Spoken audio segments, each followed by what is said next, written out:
Hey everyone, it's Valerie Lopez from ComedyWham.com. Comedy Wham brings you articles, podcasts, album reviews, and even live shows covering the Austin comedy scene, including comics that travel to Austin to perform. And I want to make sure that all of our How Are You Now pod friends listen to a couple of recent episodes. One is with K. Trevor Wilson, who came down for the Moon Tower Comedy Festival and gave us nearly an hour of great insights into his comedy career. And then in June, the select cast who came down for the Austin Television Festival sat down with me, and we got even more information about our beloved Letterkenny. So you can hear that episode with Mark Montefiore, who's executive producer, Jacob Tierney, Michelle Millette, Nathan Dales, and returning guest, K. Trevor Wilson. So give it a listen. Ferda!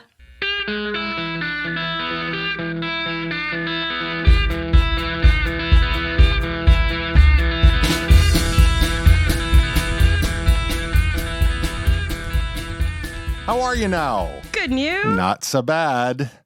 Today, we are talking about The Haunting of MoDean's 2. Dum, dum, dum. This is a one-off episode. Came out after the end of season 3. Yes. October 20th, 2017 was the date that it was released, just for a little trivia's sake.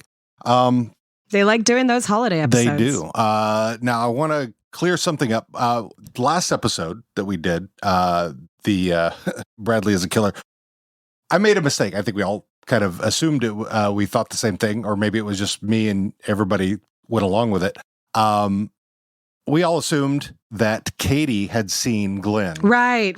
And I have been corrected beforehand. Yes, beforehand.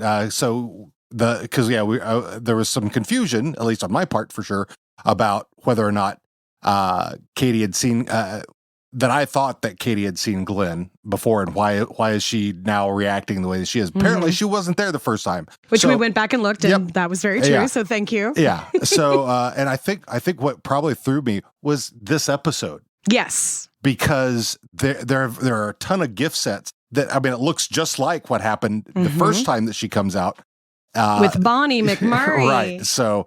Bonnie McMurray. So yeah, so that one threw me. So thank you, Lizzie, for correcting me on that. Our friend from she's on our Tumblr and our Twitter, and has become a very good friend of ours. And I think she will be on at some point as well. Cool. Anyway, so let's finish up season 3, episode 7, The Haunting of MoDean's 2.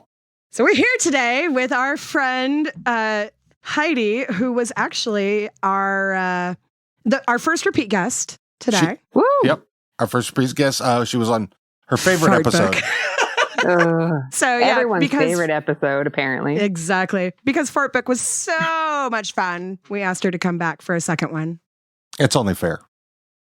Though I appreciate that about you. Is that what you appreciate? That's what I appreciate. The Fart Book is not. If you think about Fart Book as an allegory for the shit that goes on in social media, it's apropos. Yeah. You defend Absolutely. Fart Book so much. I do. Right? You know what? It deserves. Somebody has to. Let it go. Somebody's got to defend. Somebody's got to defend the Fart Book. Anyways, but today we're going to talk about a new episode, which is way far away from Fart Book. Yes. Devin is well gone. And so, and this is, a very interesting episode. And actually very quote worthy in this, and at least in my opinion. And I honestly think this is the first time I've seen this episode, because when we acquired the episodes that we got the first time, we didn't have this one. Is that true? That is true. Like, I know that I had seen it at least once before. Now, to clarify for our listeners out there, when we first started doing this podcast, I think there were only we could only find 3 seasons at that point, right? Two, I think. So we watched those first 2 seasons over and over and over again, and we are definitely in territory where we've only seen the episodes once or twice before we actually do the rewatch for the show. Right. So, I know that I saw it at least once because I remembered the ending. Yeah, very well. I mean, I've seen the gift sets a ton of times. Yeah. Oh yeah, especially the Bonnie McMurray ones. Yeah, over and over. Because the reveal at the end, I had not seen. I'd seen pictures, and I didn't know. The reveal of Samuel. Yes. Okay, that was what I remembered. Yeah, I did not. Interesting. All right. So apparently, I missed this episode, which is cool. I mean, I got to see it for the first time basically today. Wonderful. So really, yep. Awesome. Yeah. But first thing I did was I downloaded the script for it. Which is the coolest thing. Where did you find that? There's a website that has all the scripts. In fact, Valerie, when we did her episode for Les Hicks, yes, she was asking if I had it, and I'm like, no, I don't. And so I started searching, and I found a website that's got up through season 5. It doesn't have that season is going to 6. help a lot. Yeah, does not have season 6 because they talk so fast. Oh yeah. Yeah. Now I will say that because I think these scripts they're not actually scripts. They are from the closed caption. So some of it's wrong, or right. And I've noticed transcripts, not scripts. Yes. Yep. So, but that's okay. I mean, it's still, I would say 99% correct. So let's talk about Halloween in Letterkenny. So we start off, at the produce stand, right? Mm-hmm. We've got our Fab Four there sitting around and commenting on the weather, right? Saying it's awfully nice for October. Warm. Yeah, my guess is they probably filmed it at the end of October.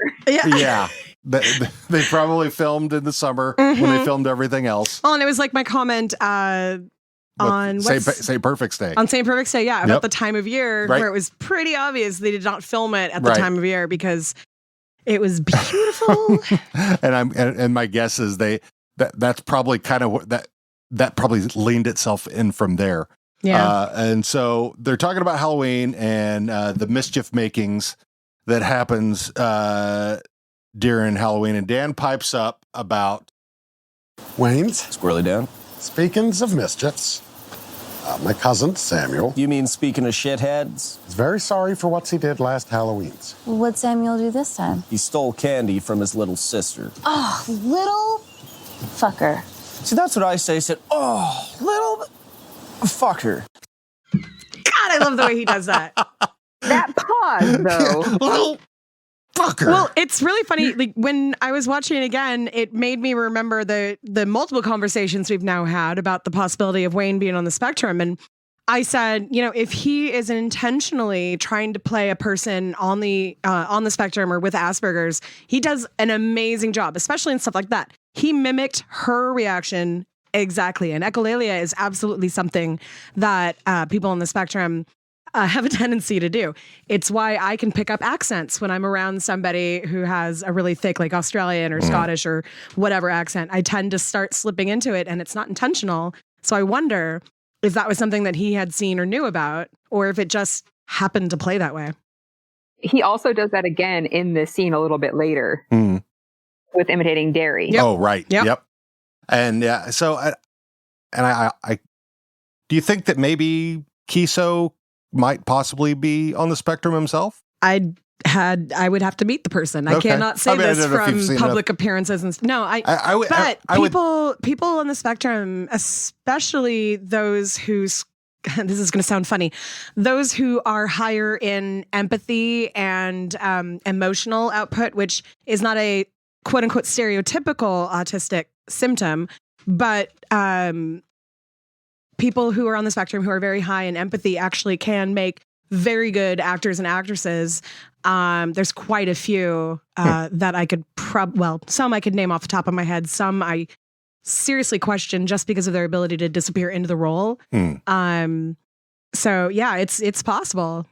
Yeah, I just for the amount of let's continue. We'll get into it because that's all thoughts, theories, trivia, all that stuff. So let's continue on with this. So they have a long discussion that ensues about Samuel and how he's not going to be getting any candy from Wayne this year. And Dan says that Samuel really wants to see Wayne because he's dressing as a hero this year, wants to come by and show him. And then Derry and Wayne get into an argument because Wayne keeps big leaguing everybody by handing out full-size candy bars, and Derry's only handing out quarter size, and he's backdooring. I'll be honest with you though. But first, Wayne was holding up a full-size coconut candy bar, and Daryl was holding like a little crackle. I would 100% go for that crackle. Sure. Sorry, just got to say that.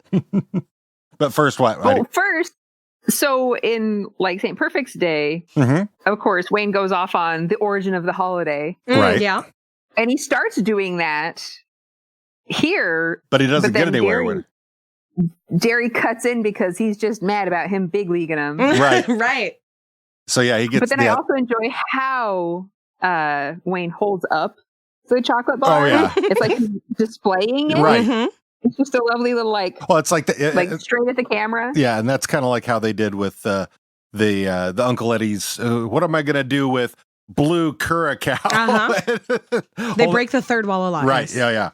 So So that's the expression, right? Right. Fourth wall. Fourth wall. I was like, wait. As soon as I said it, I'm like, no, that's not I'm right. not watching for. Well, there's no walls out there. It's a produce stand. So anyway, Derry gets on Wayne about his saying, well, you're always saying I don't care about your kids. Somebody should hit Samuel while he's handing out the big. Somebody should handing out the big candy bars for Halloween, and so that's kind of where the opening ends. And then you cut to them out front of walking into MoDean's. It's raining. And it says, now this is more like it's the next day. You skipped something that really amuses me. Yeah. I wonder if it's what I wrote down. First, the phrase, tossing around nickels like they're manhole covers. Right. Never heard that before. Nope. That was pretty amusing. And I really enjoyed how they kept using backdooring. Right. And then at first, Dan's like, we should probably add some context. And Right. Katie's like, get your mind out of the gutter. And then they keep saying it more and more. She's like, maybe we should establish context. Get your mind out of the gutter. And that's how they transition into the next day. Backdooring the kids. In the gutter. And backdooring each other. Yeah. Backdooring the whole town. If that's what they want to do, that's a. We know that's not what they want to do. They had a discussion about this already. They don't like taking the dirt road home. Well, this is a different. You know what? They and this is why you're back on the show. They contradict each other. They contradict themselves quite often. Yes, they do. That is true. This would not be the first time. So anyway, is it the next day or the? I think it's the next morning because they said they can't even serve alcohol yet. Yeah. Oh, because the night before they were talking about it's Devil's Night, and then the next day they're like Happy Halloween. Yep. So okay, you are correct. So anyway. Next morning, they're walking into MoDean's. It's raining. Gail has called them in. They don't know why. Derry's hoping that he can get some of their craft beers that they've got that she's got on tap. Craft harvest. There's harvest rotating taps. Right. And I'm sure Curtis has some words about that. That like took me back to some of our trips to breweries. I swear. They're not allowed to serve beer for another hour. Then they come in. Gail is standing there with a glass of water, and they assume she's hungover. And they ask her about that, and said, "No, it's holy water." And she starts doing this accent. There's been references to her being Haitian or Haitian descent. Right. So when she started doing that, I was like, oh, okay. And I kind of get it. So about the ghost gotta make it more scary, man. Massif. Yeah, that's terrible. And so, and then she states that MoDean's is haunted. No, it's not. No, it's not. Yes, it's haunted. No, it's not. Yeah. So they go back and forth, and she says it's haunted by Uncle Eddie, and the reason is that she got to have sex with Uncle Eddie, and so that conversation. You took down Uncle Eddie? I took him down once. How's that for you? Ecstasy. Why only once? Because he died shortly after. He died in his 90s. Yeah. What are you doing taking down geriatric scale? Well, you never met no one with a Jerry care fetish before? The fuck out of here. But you never been to lemonparty.org? Fuck out of here. Thank you. I'm so glad that you kept that part of the quote because I was like, I almost said it. You know me well enough that I of course I wrote it down. I'm going to tell. I wrote it down too. I'm going to tell all of our listeners right now. Do not go. Go to lemonparty.org. if you've never been to lemonparty.org, do yourself a favor. Go. Go right now. You'll enjoy it. No kink shaming. I mean, if you're Squizguard with the gilf, with the grandmas, I'd like to fuck fetish. You're a G-MILF. G-MILF. So anyway, nice little sigh. Then they have a nice long conversation of what kind of supernatural could it be? An angel, an archangel, a ghost, a ghoul, a spirit phantom, an orb, an ectomist, a poltergeist, an, elemental, animus, and then the different flavors: a sub-ghost. Don't even get me started on the Japanese horror. Oh God! And the ladies, the lady in red, the lady in white, the lady in chartreuse. I love this. The vermilions. I love Squirrely Dan. I love him. So Wayne goes, because energy doesn't go away; it circulates. It circulates. Yeah. Then Wayne's like, "Let me make a call." So. At that point in time, you hear this crash, and who comes out? Bonnie McMurray. And everybody except for Wayne, of course, gives that Bonnie McMurray. And she's dressed as Britney Spears, right? The Catholic school outfit, yes, right. But it's with the pink tufts in her hair. It's 100% Britney Spears. It is very specifically. But everybody except for Wayne thinks it's a costume. And it's just, so are you going to do the Catholic thing for the bake sale? Bake sale for the funds for the missionary trip to Nicaragua. Yep. Enjoy yourself. And so he asked if she made the angel food cupcakes, and they suddenly appear from behind her, like she suddenly has them in her hand. She is a magical wood fairy. Well, this is MoDean's is haunted. Maybe it's there. You go. Yep. So from there we go. We have a cut, and we're back to Derry's started drinking the craft beers. Oh yeah, and this is amazing. And he's got all his little comments about. I am the not flavors. A beer drinker. Nope. And I am very, very curious, Heidi, if you have any insight on some of the beers that he was talking about, because literally I sat there going, that doesn't sound appetizing in any way, shape, or form.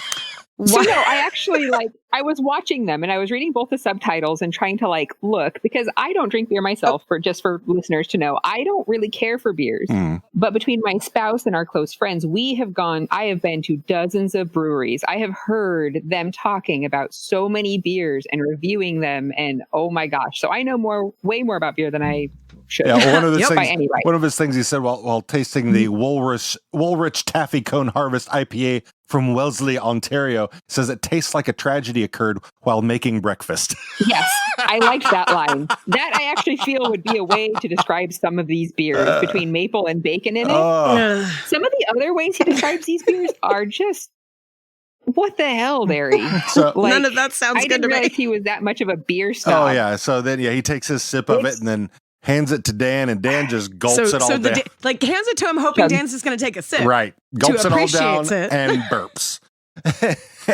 Derry is visibly miffed about it. A little perturbed. And then it cuts on the other side of the bar is Riley and Jonesy. So you've brought us here because you think we've done this thing I haven't done. I haven't put an egg in a tailpipe, blah, blah, blah. And silly string to car, right. TP to house. So the question comes up about their alibi. Yeah, but doozies have an alibi. We definitely have alibis. I'm glad you asked about alibi.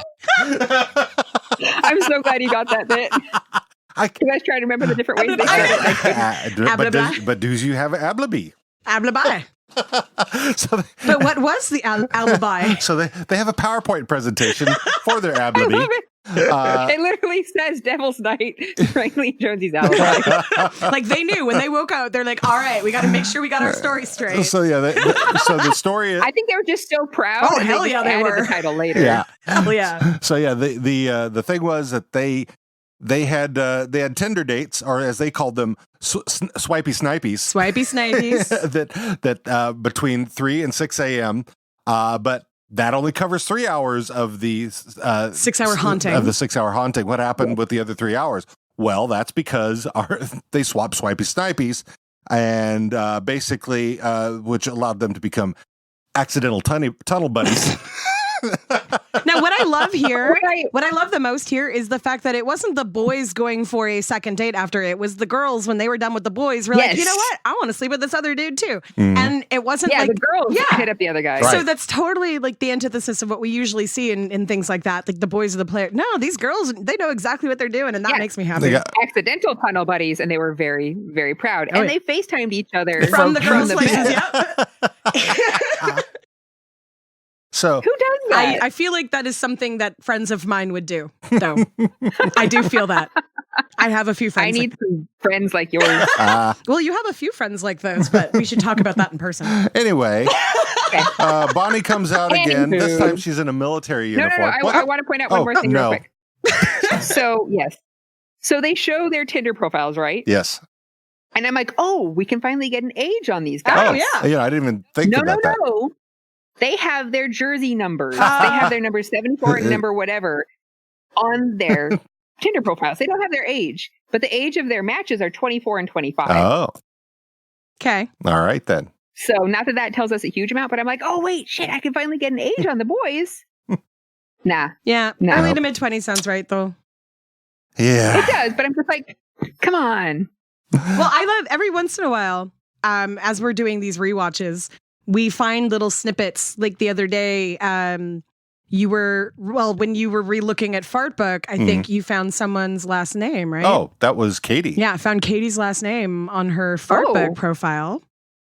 Because at first it says Katie Cat up at the top, but then it said, and when you post on Facebook, it has your name. It'll say yeah. So it said Katie Campbell. So now, there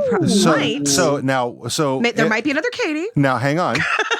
if the last name is Campbell, Wayne Campbell, do you know who Wayne Campbell is? No, we need to get into theories. Wayne's World. Party time. Excellent. What? Yes. Yes. So if that is intentionally, like that's so friggin' perfect. So, makes me happy. Anyway. That's amazing. And good catch, you. I wasn't. I actually. Well, you caught part found of it. Somebody else found it, and then I just kind of dig deep into it. Yeah. Anyway. Good catch. Whoever caught that point. Concur. We are a community. Anyway, Bonnie comes out all again. This gets Gail thinking about takedowns. I don't know why. Why is Bonnie always breaking? Yeah. Why does she? Is she like kicking a bucket as she comes out the door every time? Well, every time we hear them. Right as she's coming out of the kitchen, everybody looks that way. It's a loud clatter, and it startles everyone but Wayne, because Wayne doesn't scare. Oh, we didn't talk about that at the beginning. That Wayne doesn't startle? Because they're talking about you can try. I don't Halloween. Right. But you can. I don't scare, but you can try, because that's the fun of it. See, and that bit was great. Again, as the special ed teacher, when I hear that, I'm like, somebody taught him all of these social norms and necessities around this particular holiday. Oh, yeah. And what but it anyway, is. So yeah, everyone scares except for him every time the very loud clattering happens. Right. Yeah. And he's also the only one Bonnie's doing back there. He's also the only one that guesses what Bonnie is doing every time. Too. Exactly. I don't think it's guessing. Well, he that just knows. That knows what she's doing. He knows the tradition. If there's no tradition. Yeah. That's true. These are like annual things. Right. Okay. So yeah, then Bonnie comes out. She's wearing a military uniform this time. Scout uniform. Which I thought was Mountie at first. Well, it's a military uniform. She's got actually. It's a scout with fake. It's cadets. Cadets. Yeah. Well, yeah, cadets. So I mean, the reason I say it's a military type uniform than scouts is because it actually has like stripes. Like you've got rank. Okay. But anyway. She's wearing this uniform. But that outfit, man. Yeah. So, and it's because she is making hearty harvest chili for the annual potluck supper for our amputee war vets in the cancer ward. Yep. And that scene cuts there. We are back to MoDean's. Derry's doing more beer tasting. And Tanis is there with her nephews, and we've got a good bit of Tanis here. I love Tanis. Yes. And Tanis gives good. Well, no one's implying that, but we're just covering their bases. Oh, apparently I didn't get the entire thing. No. The first part. Here's the quote. The quote is, "You think this is an Indian haunting? You watch too many shitty movies." And then Dan says, "Well, no one's implying that. We're just covering our bases." And then so she starts giving these examples. Well, is there a tomahawk in your door? Are there moccasins at the foot of your bed? I like how Gail looks. Right. And she's not yet. And so then she gives... Okay, just get yourselves a couple of dream catchers and stop watching shitty horror movies. Right? And so, then there's a little bit more banter back and forth. Another crash. Bonnie comes out, this time wearing something very culturally inappropriate. And I had the exact same response as Candace. You better go home and change, or I will fight you. Bonnie. Wayne. On your way to the protest rally up country to provide glaring examples of cultural appropriation for people who don't understand cultural appropriation, but probably should? Sure am, Wayne. Good for you. Enjoy yourself. And Tannis nods. But that's not a tradition, I don't think. I think he just knew about that one. Well, it may be her tradition. I don't know. He just stays well informed of what's going on. He remembers things. Again. But yeah, exactly. Cut back. Derry's doing more beer drinking. Wait, no, there's another thing. Yes. There's another thing. Go ahead. So the hoof shifted in the thing, liquor, with which the led hoof. them to talk about, well, maybe it's the heat or the cold and something shifting. Right. Well, it is October, and it's another fourth wall break Right. where it's like, obviously, we know what month it is. Because it's warm, or maybe it's cold because right, because that's what they were. Yeah, they commented because it's warm, or maybe it's cold because it is October. It is October, fourth wall. Okay. So yeah, more dairy beer tasting. And let's see, what are we talking? So we're talking about more of the Uncle Eddie's back for one more go with this old goat. Uncle Allegedly. Uncle Allegedly is great. We look across. That should have been the name of this episode. Uncle Allegedly. Oh, that would have been good. We too. look across and there's Stuart, Rold, and Glenn sitting there. And the thing you don't really notice at first until they kind of pan out is all the lights are off and candles are on, and there's and Stuart has is it a turban of some sort? Yeah, I don't know what that deal is. So it's looked like he just tossed something on his head that's supposed to look like a turban. I don't think it's anything that's official. And then Glenn sitting there in the regalia. Yeah, he's got his vestments on. Vestments. That was good. Yes. So I watched this one yesterday before work. Because Curtis just happened to be on it. And I'm like, oh, start this one at the beginning. I'll watch it before I go to work. And so he did. And it got to this point, and he's like, Glenn looks really Catholic there, but also not Catholic at all. Well, because it's... And I believe Curtis's assessment of this being raised Catholic. Well, no, because it's... my mom's Catholic, too. They could be Catholic. I mean, they are... But I don't think that was the intention. I think it just was meant to look like priestly robes. Right. But also Presbyterians and what's the one? I was Church of the Brethren, and my pastor always wore stuff just like that. Methodists also, yeah. And that's one step away from Mennonites, so that's a little different. So, Actually, that brings up a good question, because we know the Amish are out there, and the Mennonites probably are too. Yeah. Sorry, I'm connecting my own life to this show again. Well, it could be because, Jenny was there in the church. So, yeah. So. All right. It wouldn't be surprising. So they're trying to make sure that Stuart and them didn't do any of this, accusing them of the shenanigans. Right. Says that, this. Did they accuse them, or did they just show up because they heard shenanigans were going on? No, they accused them because Stuart said there are far better crimes to commit that with later sentences. Right. So, and Glenn says, and also it's a sin, so no. Right. So, and then Glenn says, "Hey, Wayne, how's that girlfriend of yours doing? I miss her. I like her. She's like a little baby Halle Berry, like a little baby Beyonce, like a that's a Beyonce seance." Yeah, I had to write that one down too. Baby Beyonce, Beyonce seance. Beyonce seance. So they're going to have a seance. A seance. They're going to have a seance to get Uncle Eddie into Rold's body. Yep, they want Uncle Eddie to possess Rold. Right. And then, which I don't think Rold knew about beforehand. Definitely did not. He was very caught off guard. He was just like, "Wait, what?" But see, the thing that in Rold's go ahead. Go ahead. No, that's the way that Stuart says it. Yeah. He's gonna enter Rold's butt. He said it twice, like emphasizing butt, but it's body. The thing that really caught me about that is, and I asked this question while we were watching it, Stuart keeps saying, Uncle, I will talk with Uncle Eddie, even though Like, he makes it seem like there's some kind of grudge I'm not there. going to go along with it. I'm not going to go along with it. I'm not going to be cooperative with him. Yeah. Why? I don't remember there being anything between Uncle Eddie and Stuart. And there may not have been. Or is it just because it's a spirit? Yeah, it could. Well, it could be something like that. Who knows? Yeah, I mean, maybe there's some. That could be. They do a lot of references to other movies and TV shows, so this may be a reference that I'm just not. We haven't noticed. And I definitely need to. Yes, we shall find out. Because it seems like this episode might have references to movies that I should know. And you know, there are people who listen to us. They will tell us. They will tell us. I'm pretty sure. Yeah, so many people listen to this show. Well, yeah. Wow. Seriously. We'll get into that in a little bit. Yeah. So anyway, they need silence to start the seance. But they got to hold hands. Yeah, they got to hold hands, and they got to have 5 seconds of silence. But there's farting and burping, and then there's What was that one? Control your bum. Be a lady. That came out my front bum. Oh no. Is that a queef? Sounded like a queef. Quiff. Quiff. Another throwback. Yeah, a good throwback. I'm glad you got that one too. Well, I had to. I mean, quiff. Quiff.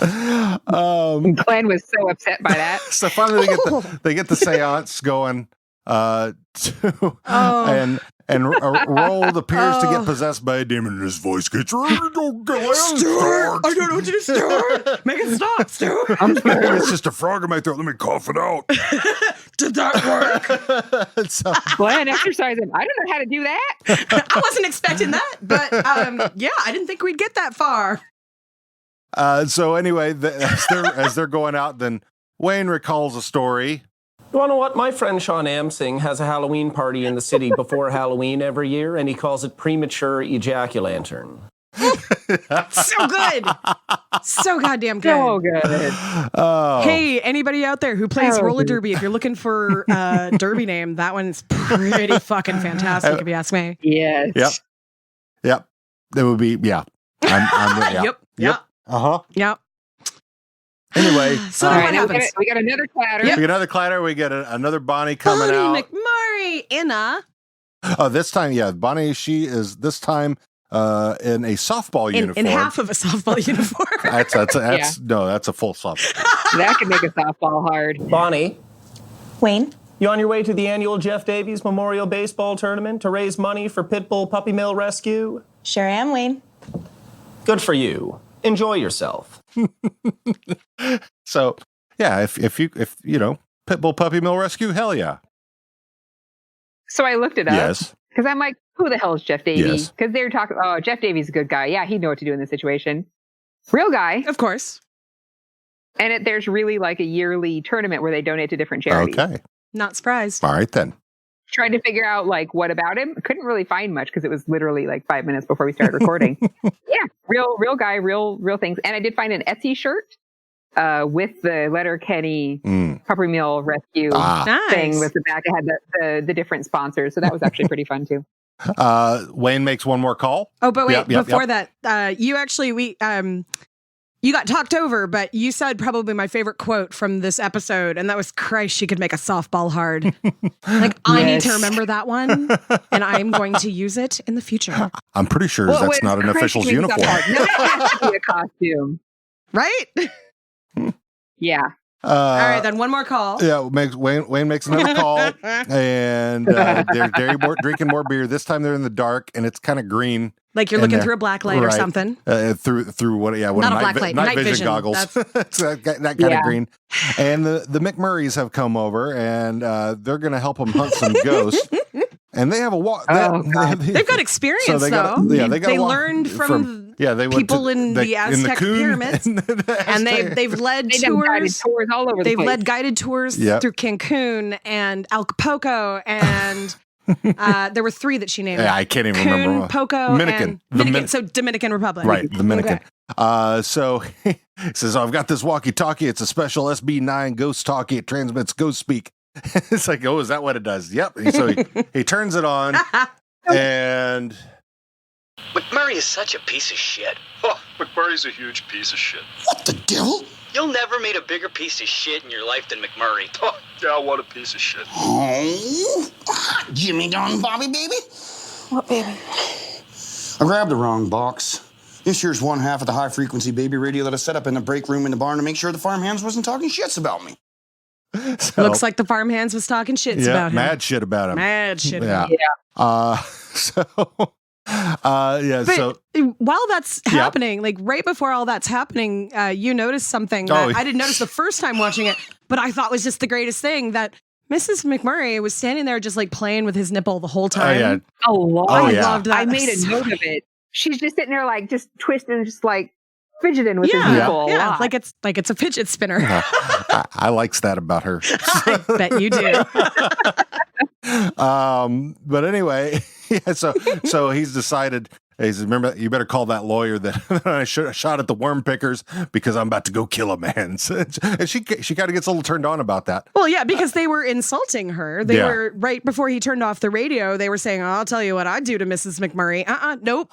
You don't talk about her behind her back. I'm kind of surprised she had him turn it, she's like, turn that back on. I want to hear what they want to do.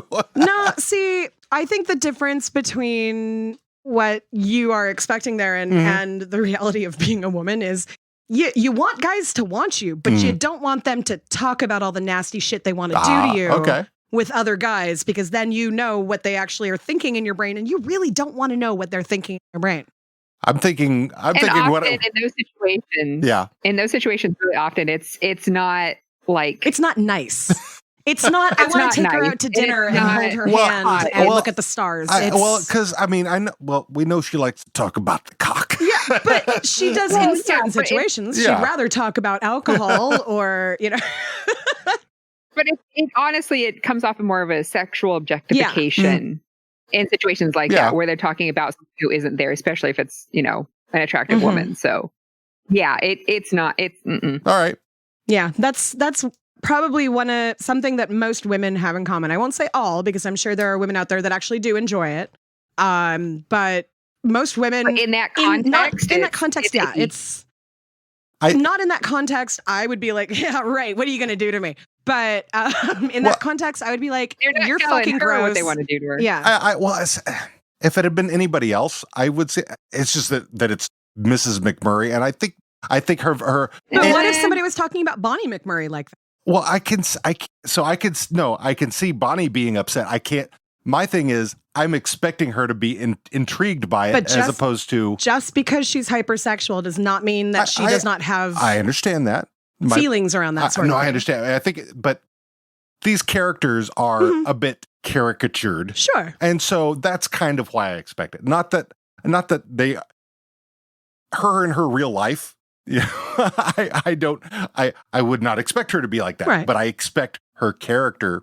I think she also likes violence just as much as the rest of them. So if someone's talking shit about her or talking shit about her husband, and then turns to her and he's like, "I'm gonna kill a bitch," she'll be like, "True, I can see that." Yeah, that's really hot that you want to defend my honor. Like that's what I see with Mrs. McMurray. Right. Okay. All right. I think it's worth. And it is a strong reaction, which is a little bit caricature-ish too. Yeah. Especially with McMurray, because he doesn't seem for things that will happen in future episodes that we quote unquote do not know about. That we haven't seen exactly. Yet. You would think that even he would kind of react a different way, but he gets a lot of jealousy when it's not in a controlled situation. When he's not in control of the situation. Like he knows. And again, this is a bit of a spoiler, but he knows that things happen in the future. But we've also seen him in past episodes, the St. Perfect's Day in particular, where he's wondering where they are and is she okay? Or are the DJs from up country being, gentlemanly and all that? Like he's actually kind of concerned about in a situation that he can't control who it is that's looking at his wife. So I wonder. Yeah, context is very important. All right, then. So anyway. Tangent, woo! We're not going to have any thoughts or theories at the end of this. Well, I still have a couple, but So we come back. Gail has decided that Derry needs to drink Uncle Eddie's ale. And he's like, no, you got to. No. Finally, he gets. Finally, yeah, go ahead. Just because Gail's whole thing is that when she took down Uncle Eddie, he wanted her to drink it with him, but she wouldn't. And then he died. And so that's the unfinished business is somebody has to drink this with him. And she don't want to get him to rest. Exactly. And then so as Derry's about to drink it, Wayne comes clean. Wait. Gail. Wayne? It was me. What was you? I know how much you love Halloween. I know how much you love Halloween. Well, see, there you go. It was only my intention to give you a bit of a thrill and have a little bit of fun with all the nutsacks in town. It was never my intention to get you this riled up. And boy, do I ever wish I wouldn't have discovered you took down my 90-plus-year-old uncle. That's when things took a real hard detour. But yet he didn't confess back when he found out that she took down his 90-plus-year-old uncle. He was. I think. No, he had to let it roll. Yeah, he had to go with it. He put too much planning into it. Yeah, there was way too much planning that he put into it. He had to go with it. So there's a little crash, and what happens? Wayne gets a scare. Yeah. And it's Dan who shows up in tow with something. Well, at first it's just you see the shadow of the little kid. Right. You just see a kid backlit, and it is quite very creepy. Yeah. As Dan's like, what's the problem? It's just Samuel's. and so Samuel has something to say to Wayne. I'm sorry I stole the full-size chocolate bar you gave my little sister last Halloween. I accept your apology, Samuel. I was sick of Daryl backdooring me with the quarter chocolate bars. So after that, Wayne teaches Samuel a little lesson about how he should be. But Samuel, big brothers are to look out for their little sisters. Yes, sir. You only get one family, Samuel. You are to treat them with love and respect. And I thought that was really sweet. And then finally, because this entire time, Samuel's been behind Dan's leg. Mm-hmm. You only see his head popping out. And so, so then finally. Now, Waynes, remember when I said that Samuels wanted to show you his costumes this year? That's because Samuels wanted to go dressed as his heroes for Halloween. Who's your hero, Samuels? Wade. Samuel, I didn't say we couldn't split a full-size chocolate bar this Halloween. Choco coconut? Coconut's fucking gross, asshole. Yes! Agreed! You know what? Fourth wall break. I fucking love Samuel. Samuel just... So at one point, I can't remember if it was Dan. I think it was Dan. Somebody said Uncle Wayne. Yeah. I know that's not a familiar relation. It's like looking up to him, but that was actually pretty sweet too. Yeah. Oh, yeah. Yeah, I think it's he probably calls him Uncle Derry and and Aunt Katie's.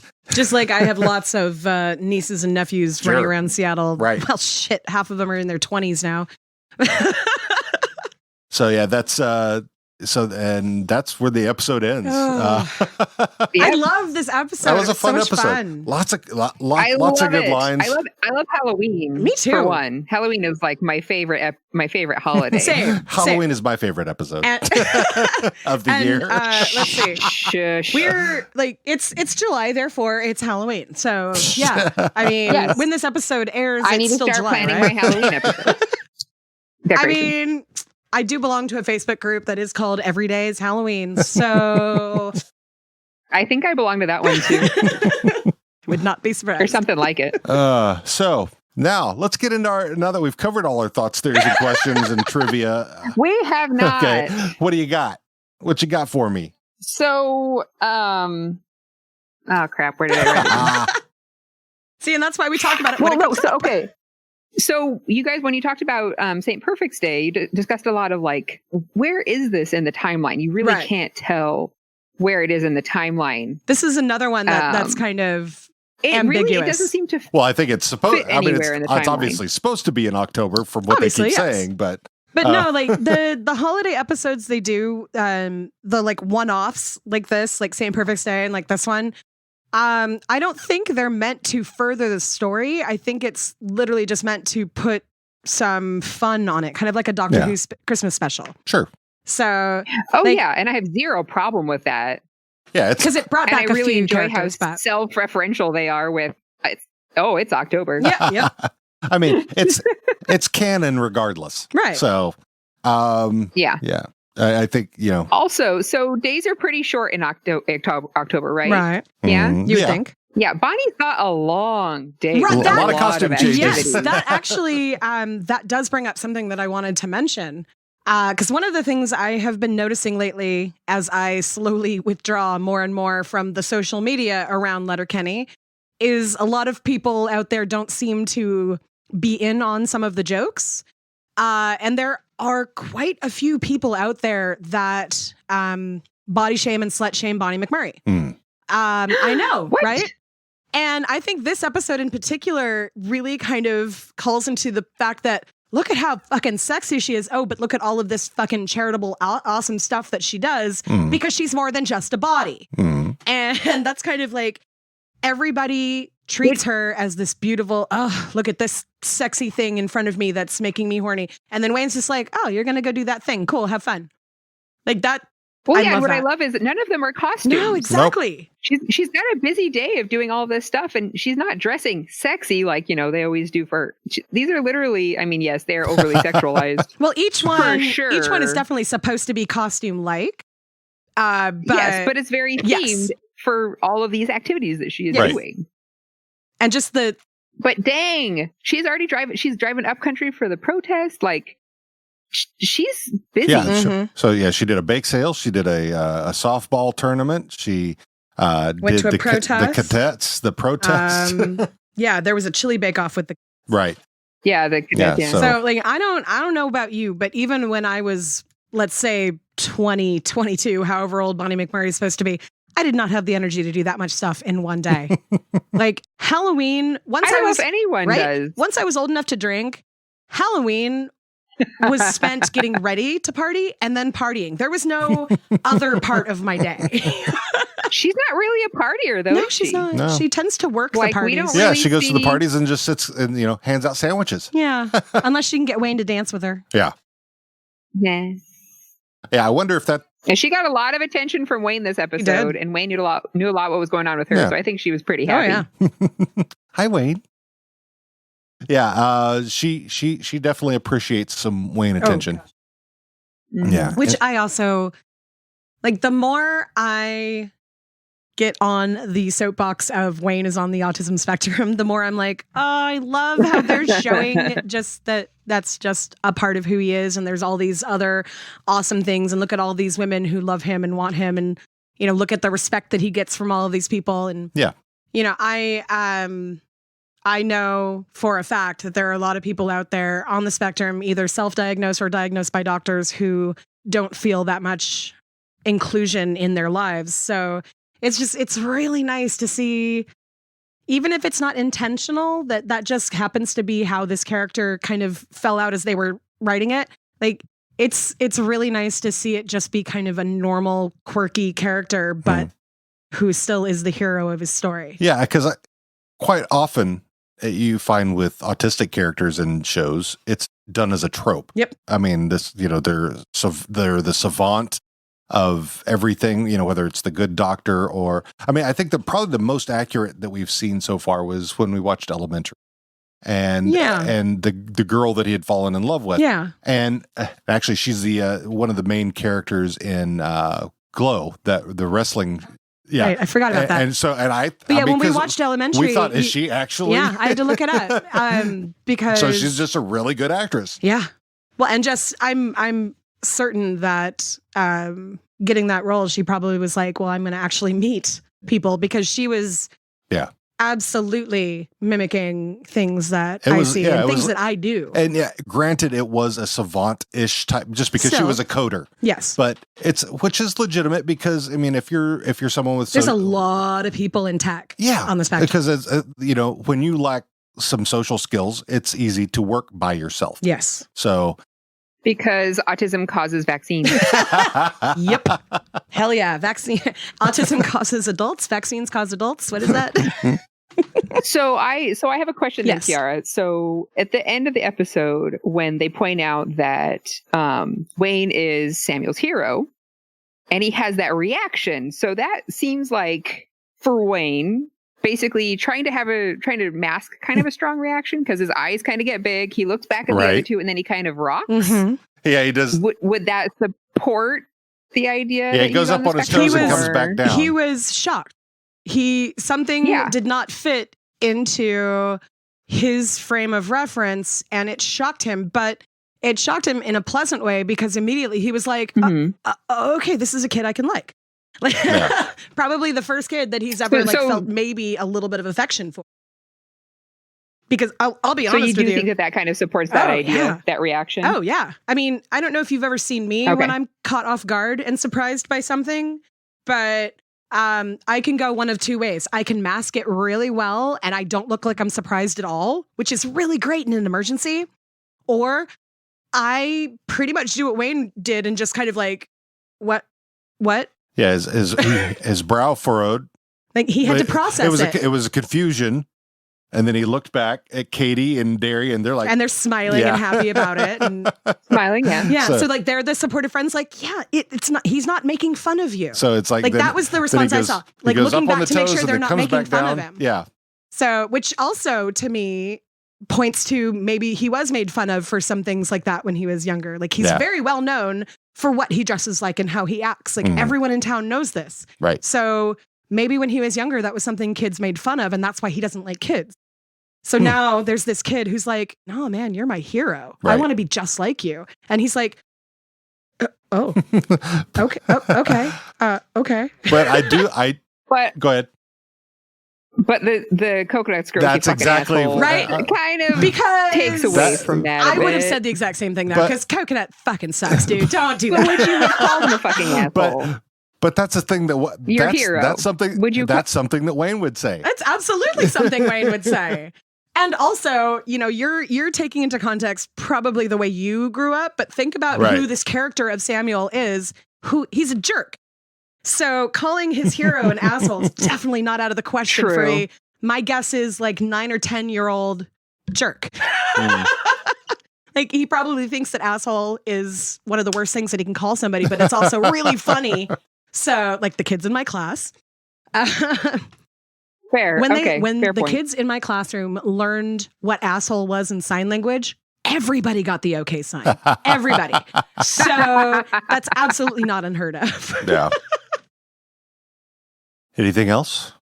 That was my big. Both of those. You got anything else, Heidi? I wrote down some phrases that really amused me. What are they? They weren't necessarily new. So they mentioned it several times. They kept saying there's tomfuckery in yes, this instead town. of Kind tomfoolery. of tomfuckery. Yeah, tomfuckery. I enjoyed that. Gail being Gail saying, "Sure as I flick, it's a ghost doing this trick." Thoroughly enjoyed that. I love the masturbation comments from women, not men. I love that. And she's always talking about flicking her bean. I don't know if I'm just missing something. But when she says an accent, Mosif run it. Massif. What does that mean? I think they spelled it. I think it's M-A. I think they've misspelled it. I've heard that before. Probably. And it's definitely a Caribbean thing. I think it's more Massif. But I don't know what that means. Okay. We'll pause for a moment while Tiara does her Google foo. But then the Uncle Allegedly, that was another thing. Because, oh my God, it's funny. Uncle Allegedly was great. Uncle Allegedly. It was spelled Mossif in the closed captions. Yeah. Yes. Yeah. I really enjoyed her accent, honestly. The accent she was doing in this. It was great. Makes me want Haitian tacos. Right. You want some of Gail's Haitian tacos? Maybe. We'll get to that in a minute. Well, I guess we'll have to research that. Yeah. And come back to it. Maybe we will fill that in on our... what episode is this? This is Haunting of MoDean's 2. Season 3. 3-7. Episode 7. I'd be interested to see what that is. Yeah.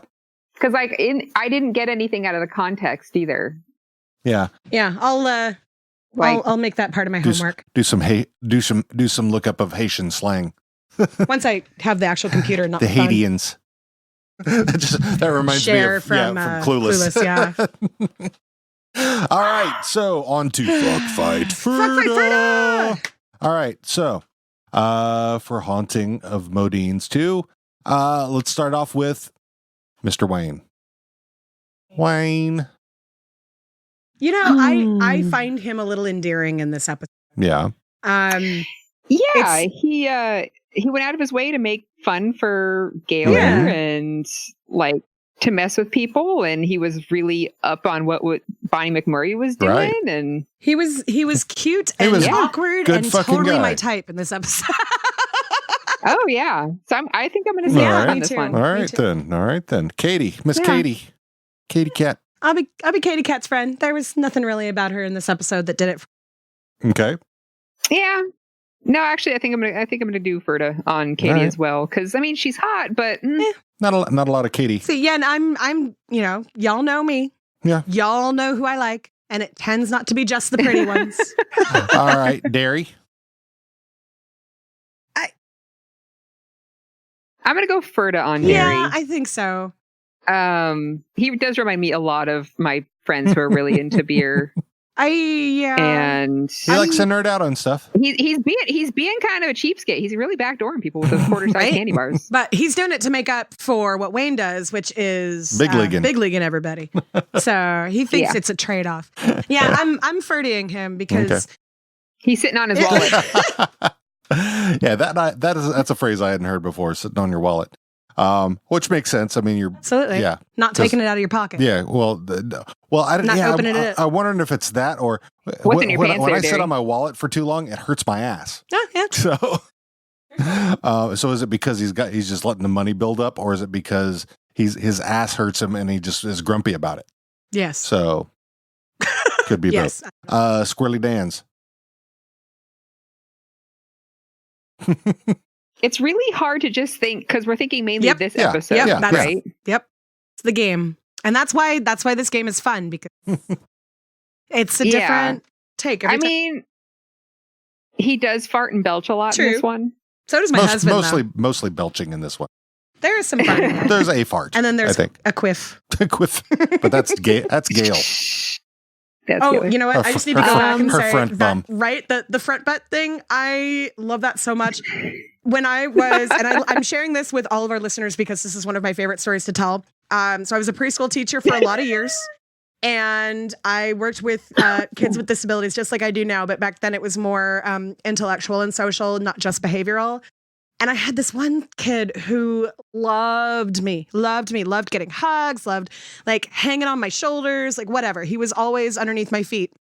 And I don't remember the exact conversation, but I was wearing something that was a little lower cut than I probably usually did. He just started giggling and pointing at me and telling me how he could see my front butt. And that's so cleavage ever since then. And we're talking like 15 years ago has been front butts. So now that she said she farted out of her front bum, that's all I could think about is that she farted out of her tits, even though I know that it wasn't what it was. Oh my gosh. You guys love my stories, right? Yep. So, so we've jumped from not definitely. answering anything about Dan to front bums. Ferda for Dan. Ferda for Dan. All right. Yeah, all right. Ferda. Now we can talk about Gail. I'm Ferda and Gail on this one too. I'm with her on trying to, like, I love that she's like, okay, let's figure out what this spooky stuff is. And I kind of want to go on a Scooby-Doo mystery with her. Mm. Okay. All right. Yeah, I don't think I'm old enough for Gail. If she's got a Jerry Care fetish. I think she's got. She likes everybody. I think she's got more than just a Jerry Care she's fetish. like Captain Jack on to go back to Doctor Who. Yeah. If it's upright and you can have sex with it, he will probably have sex with it. I feel like that's Gail as well. Oh yeah. If you can have sex with it, she would be willing. Oh, totally. So, does that change your answer? You can see the look on my face, I know. Yes, we can. The rest of our audience cannot. You're pondering. No, there's a heavy pondering look. So the problem is Gail is just so fun, and it's hard. She's such a sexual person. It could just be so interesting. Sure. But at the same time, and I think I said this actually when I did Far Book as well, is it's a little bit intimidating and scary, some of her energy. Yes, I agree. So, like, I'm curious about the fuck part, but I'm probably going to end up going with Ferda just because. I feel like. So do you think? Okay. Here's the thing. You think Gail? I would imagine would be consensual. So if you got uncomfortable along the way and you said no, I would imagine she would stop. Yeah. So and I also believe that she would probably be down for more of a group setting. Mm-hmm. And so if you weren't entirely sure that you could handle all of Gail, there might be others that could help you handle that issue. Okay. Well, y'all are just trying to talk me into fucking Gail. I mean, if you want to. It's up to you. It's your body. That's right. But, I'm all about people fucking everybody, so that's just me. You've gone to more of a grinning ponder now. You did say earlier you wanted to Thanks try... for sharing that with the you audience. You did say earlier that you wanted to try Haitian taco. That's true. Okay. You're fucking Gail. Gail. We're going to fuck. All right. Riley and Jonesy. You're so proud. Riley and Jonesy. So I think with Riley and Jonesy, there's nothing in this episode that makes me want to do anything really with them, except for check out the status of their STDs. Well, that comes later. Yes, I know. But seriously, I am so cool with them sleeping with the same two women in the same night.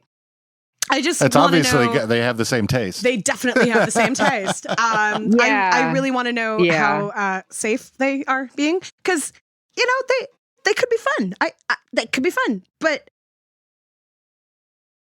anyway. If they're okay, let's assume they're clean. They're clean and they use protection with every partner they're ever with. I don't like the use of clean. Hey, just so you know what I mean. I don't like the use of clean. I'm sorry. I do. STI free. But I'm being a STI free. Yes. Let's say they are clear of any everything's negative. Okay. How about that? Okay. Thank you. So saying that everything is negative and that they use protection with every partner, then okay. Which I think.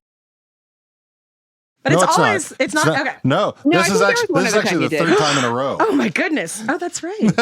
Yeah, because that's right. Because you said they're growing. I've been listening. I caught up before. Yeah, okay, here's another thing y'all don't seem to know about me. I don't go back and listen to the shit that I say on here.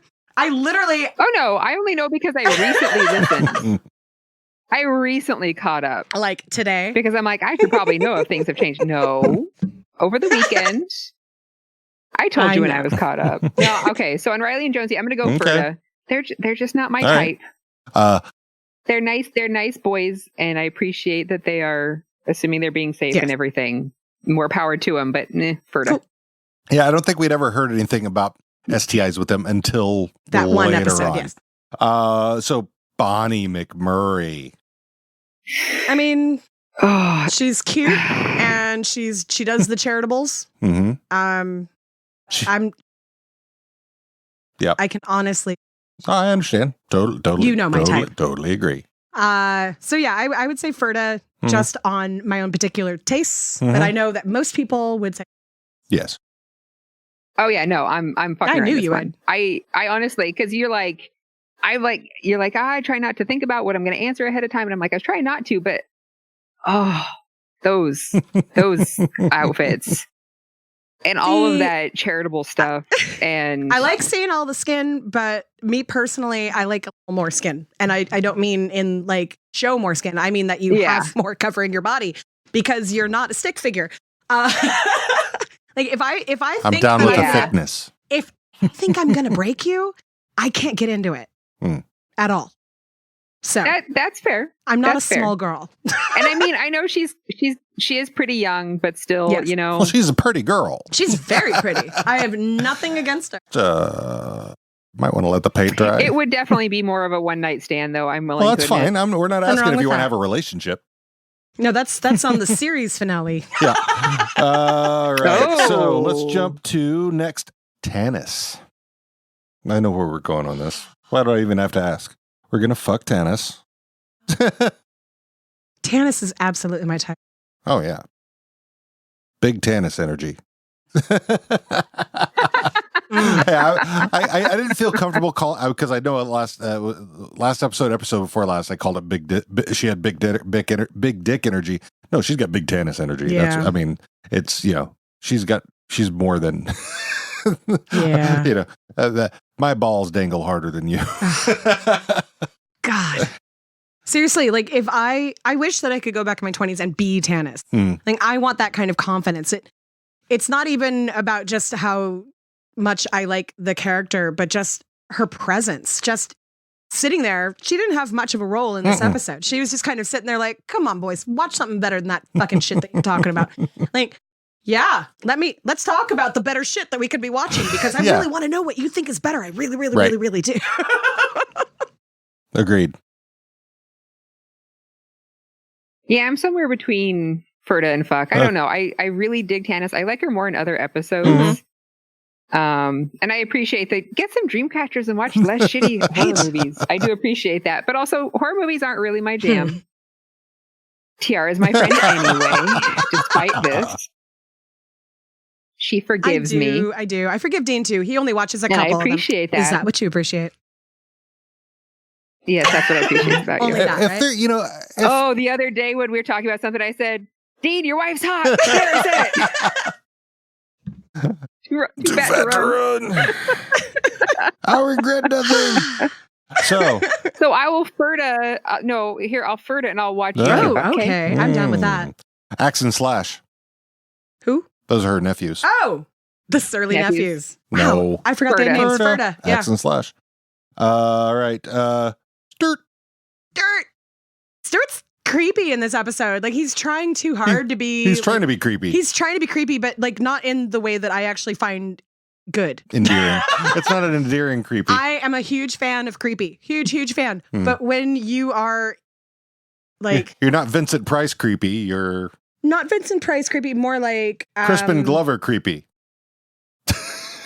Depends on the role. Because there are a few roles that Crispin Glover did where I was just like, God, why do I find him hot? Well, yeah, he was attractive in episode. Like Willard, like fucked up shit, and still I'm like, okay, I see it. I like fucked up shit sometimes. All right. I'm sorry. I forgot what we were talking about. So I'm going to go fight on Stuart. Okay. Yeah, because he brought his friend in. Yes. And didn't tell him that he was going to have him possessed. I agree. I did not appreciate He's that like about sacrificing his friend. He's not saying, I want this ghost to take over my body and then have you exercise it. It's, I want you to take over this other person's body. Roll. And poor Roll was like, what? Yeah, I also did not like the weird turban. That felt weird and culture appropriation-y also. Yeah. I didn't know what that was. So I'm going to go with fight on this one. I think I'd agree, actually. All right.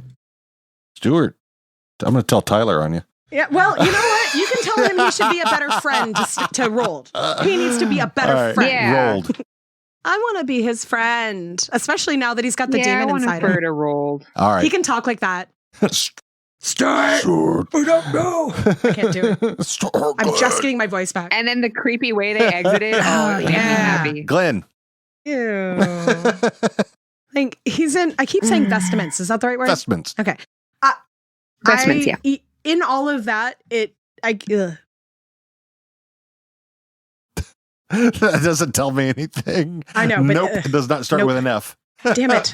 You're leaning toward fight on Glenn. I would say fight because he told them he would that run he away. would be there. Yeah, he totally would. But like, I feel like he was like, no, don't worry. I'll totally exorcise the demon that gets into Rolled. And then he's like, I don't know how to do that. He didn't think it was going to happen. He thought it was bullshit. Right. So, he went along with Stuart's very stupid idea. Probably knew about the Rolled part, but didn't tell Rolled. And then was like, fuck this, I'm out of here when something went wrong. Fuck this shit, I'm out. Yeah. So yeah, fight. Yeah, we're gonna fight Glenn. Yeah, fight Glenn. That was a good McMurray. I mean, McMurray's a piece of shit. Yeah, he is. But McMurray is such a piece of shit. His wife's hot. Yeah. Yeah. Winona Earp.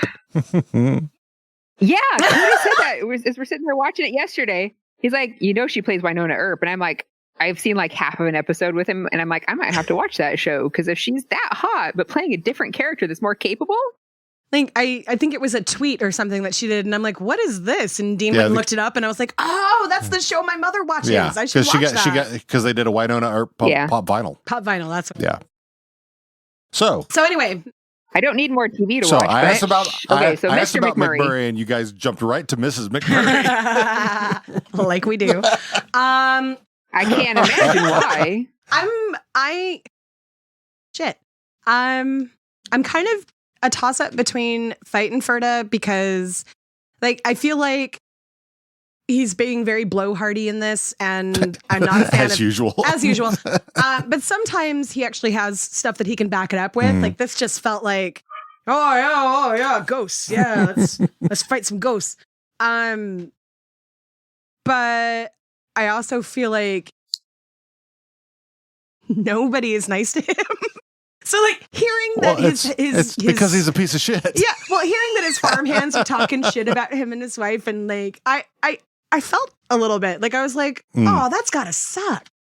Like to know that these people that you are paying really think that you are just this terrible person. I would imagine that our current leader. I don't think he even realizes in any way, shape, or form. People tweet about him constantly. Yeah, and he blocks them immediately because he thinks that they're just, they don't matter.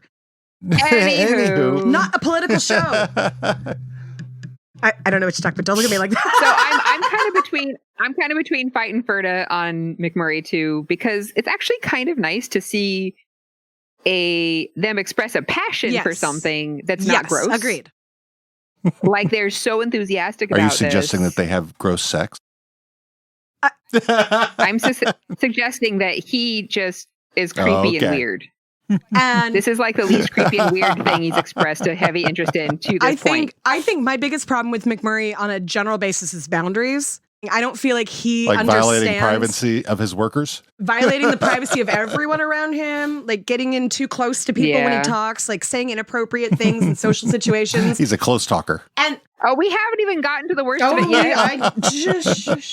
That episode, I don't know if I'm going to be able to do. I mean, we haven't. That's going to be a fun episode for me. But in general, I'm going to have to warm you up to it. Yes, exactly. But this is something. Shut up. This is something that I know very much about myself. It's why I do what I do. I had social behavior trained into me so hard growing up that when I see inappropriate social behavior, it makes me uncomfortable, like physically uncomfortable. So it's one of the reasons why I don't like watching a lot of comedy, because a lot of comedy has to do with shaming and you know, like what's the word? Physical. Cringy. Yeah, cringy. I don't like to cringe. I don't like to. I like to be scared. I like to laugh.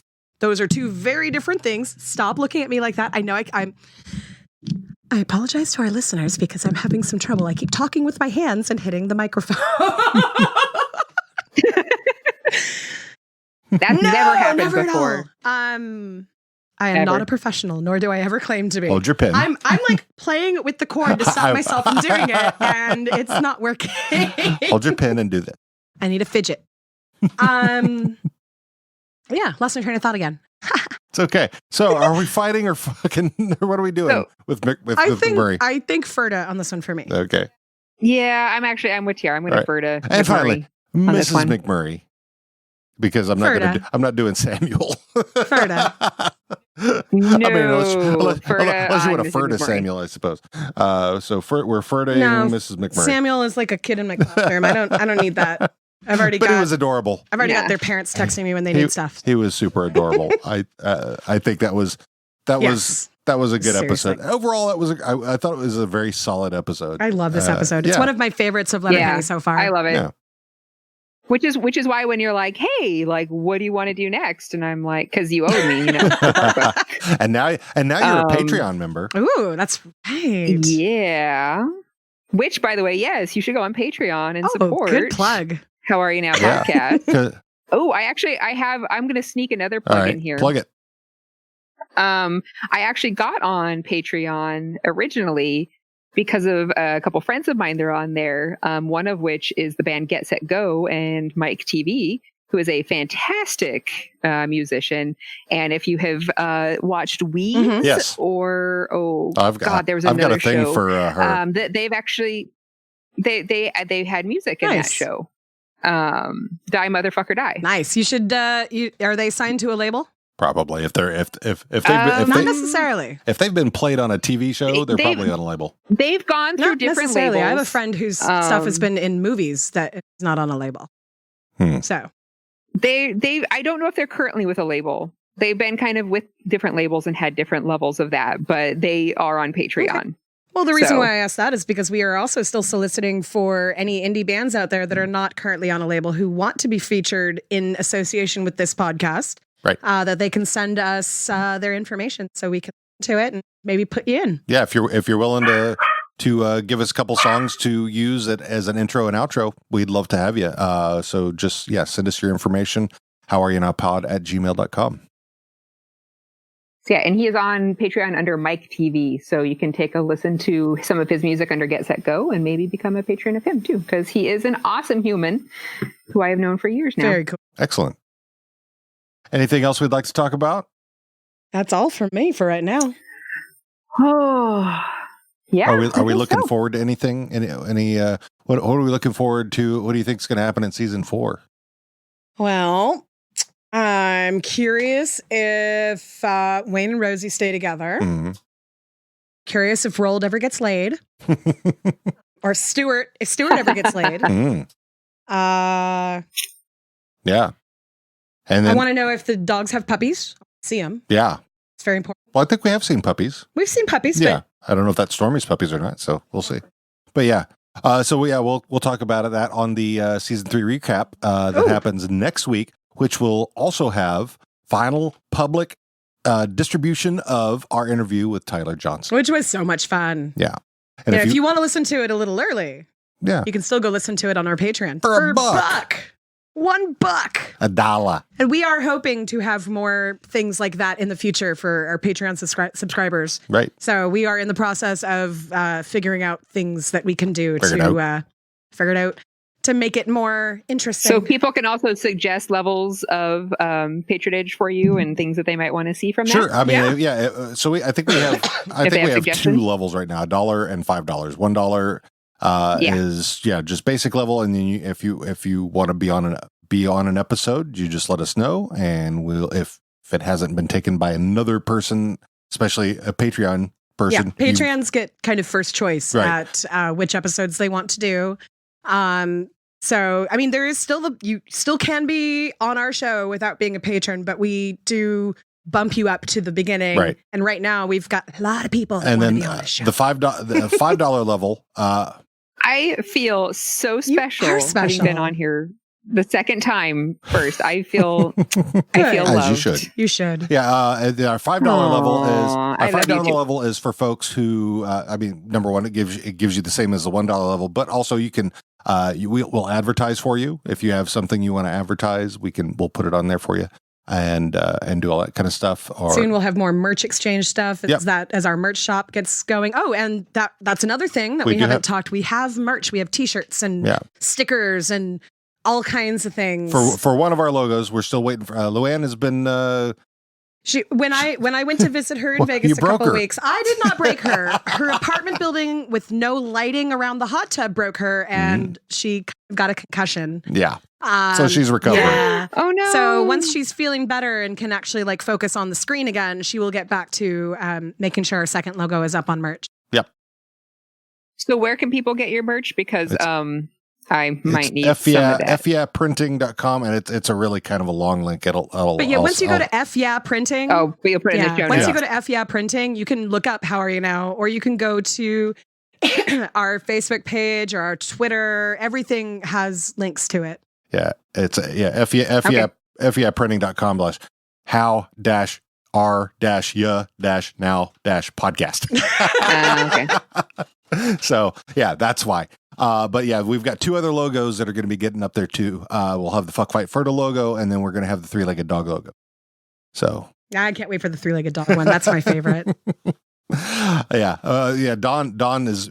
We did Podskier yesterday, and Don and I talked, and Don really wants to get the cap, but the trucker cap, but he's a little upset that it's pre-distressed. That's right. He goes, I want to distress it myself.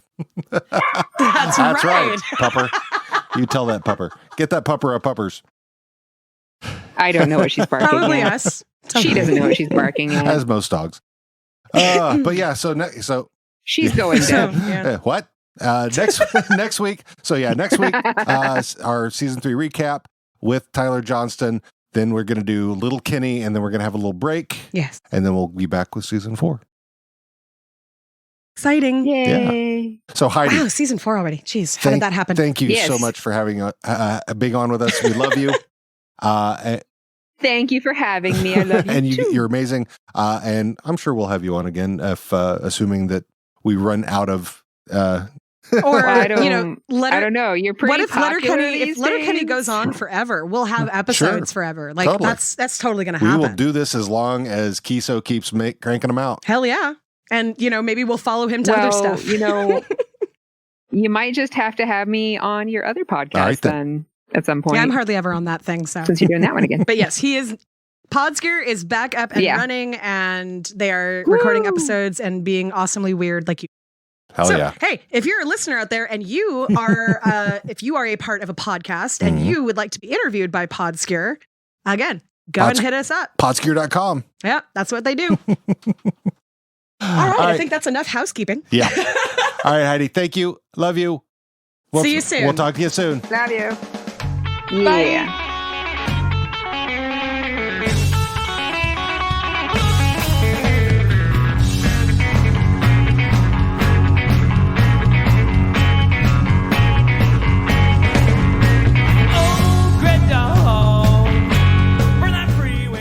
Thanks for listening to this episode of How Are You Now? If you like us, subscribe and give us a nice review. If you don't, well, we're not for everyone, but we thank you for listening anyway. If you'd like to contact us for any reason, we can be found on Facebook at How Are You Now Podcast. We can also be found on Twitter and Instagram at How Are You Now Pod and via email at howareyounowpod@gmail.com. We'd like to thank our good friend Jack Rainwater from the Hard Money Saints for allowing us to use their music for our intro and outro. You can find them on Reverb Nation at Hard Money Saints. See you DJs soon. It's been too long since baby's been to town.